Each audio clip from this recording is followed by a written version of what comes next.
Candidate name, Eleanor Jamie. Candidate number, 2472. Centre name, Royal Bottom Bus Academy. Centre number, 66553. How does your media product represent particular social groups? In terms of my media product, I believe it represents the social group of people who like alternative music, and I believe that it represents that through the use of the cover lines on the cover, the use of my model and her costume, and the use of content. First of all, to talk about the content, actually, the content would involve interviews with people like Tom DeLonge, who was a member of notable pop-punk band Blink-182 up until his departure in 2015.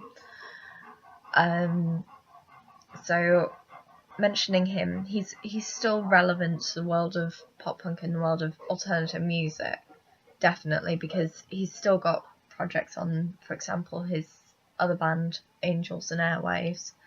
He still does a lot of music with them.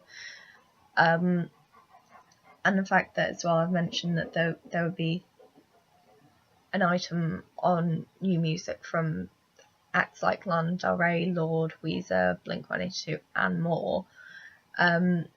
All of the acts that I mentioned there, they're all very, very different from each other. They have very different styles, because in no way is Lana Del Rey's vintage style anywhere near to Blink-182's skate punk, pop punk style that they've got, and Lorde's kind of more pop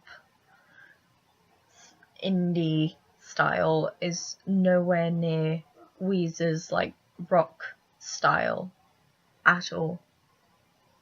So it's putting that contrast of people up who are all in the same genre, but they just encompass all the different areas of the genre itself. In terms of the costume, my model Ella, she's wearing a plaid shirt and ripped skinny jeans, which is a common convention. Apologies, my dog's just very loud and noisy today. It's a common convention to see people from the alternative genre wearing that kind of thing. In fact, the the plaid shirt was actually popularised by Nirvana frontman Kurt Cobain, who sadly passed away in 1994. But as well as him popularising that, he also popularised the grunge movement, and people to this day still listen to grunge, which is along the strands of alternative. So it's good to still get that idea and still show that is being listened to, and that sort of thing.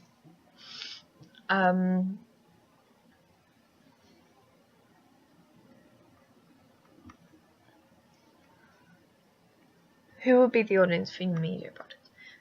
The audience for my media product would be 15 to 19-year-olds who were into the alternative music scene. And I chose to do this audience in particular because I kind of knew how to write for this audience more than I did for an older audience. Like, for example, this audience would also probably purchase Kerrang or Rock Sound, whereas an older audience would be more likely to purchase Mojo, which was another magazine that I looked at in my analyses. What was interesting to see was that the way that the editorials would be written, So with the editorial for Mojo, I found that was a lot more formal and got straight to the point, definitely. But with Kerrang and with Rock Sound, it was more informal. The editor was more likely to use slang or swearing in their message.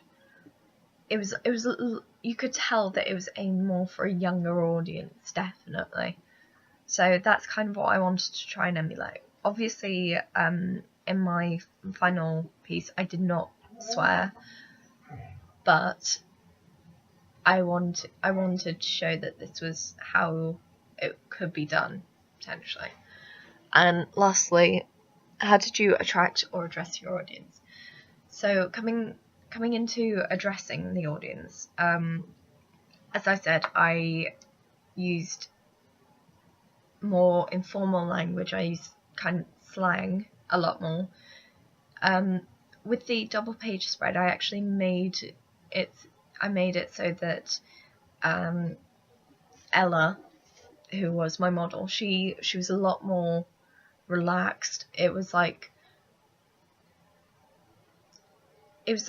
she was basically one of the audience. So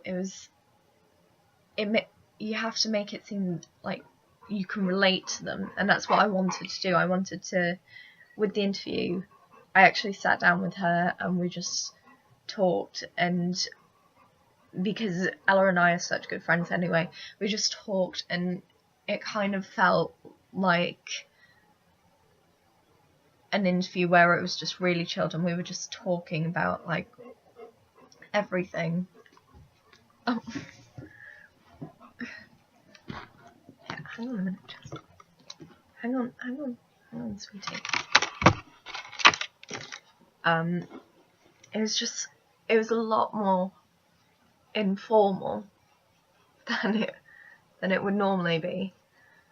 And it was really relaxed, and that's what audiences want to see. They want to see that the artists are just like everyday people. Like, if they can relate to the artists, they're probably more likely to listen to them, which is definitely a thing that I've noticed personally, because with regards to various interviews I've read in the past of artists, when the artist is more relaxed and chilled out, I'm more likely to want to listen to that artist, because they're just like an everyday person. It's not, you shouldn't have like barriers up against you and them, because you can tell as well when an interview's been faked or something, because language used reads off as really it doesn't sound like a real person at all, which it's not something you want. And attracting the audience, I decided to use bright colours, so like reds and purples, because not only were they the ones that were suggested to me by my focus group, but they were also suggested in my questionnaire results. And these colours as well, they match what Ella was wearing, because Ella had actually decided to wear this red and purple / blue plaid shirt, and I wanted to keep the contrast in there, but I use gradients and fades a fair amount, so that it didn't make too much of an impact against Ella and didn't like wash her out at all. So that's what I decided to do, because, and I felt that the red and purple actually worked really well together as colours. So that's my reasoning behind that, and that's what I did to attract my audience.